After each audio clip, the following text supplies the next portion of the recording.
The West Shore Motel is one of several motels on Staten Island that houses homeless.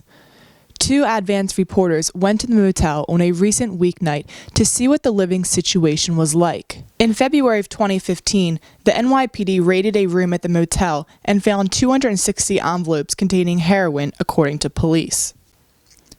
We rented a room at an hourly rate for 4 hours. In our room, upon opening the window, the screen was cut out, and on the ground below, we found a hypodermic needle.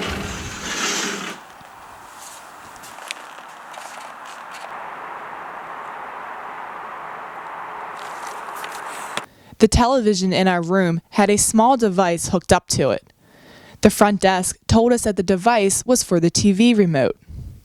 The TV only had one channel, which was set to pornographic content. We spoke with one homeless man, Gonzalez, who is staying at the hotel through Project Hospitality. It's quiet, except for the weekends when you got the rush of cars coming and going. What do you see then? They'll come, they'll stop the car, run upstairs, and then run back out. Because the shelters in Manhattan are horrible. I was staying on the streets, and then he told me that I came out here, stood in his van for a little while, but it was really wicked in there, cold. Did some research and found that there was a shelter here in Staten Island, Project Hospitality, and then I went there and got some help. Every so often they'll bring you bags. Like today they brought us food, so we don't have to go out tomorrow. But normally you have to provide your own food and stuff. I see cops coming and going.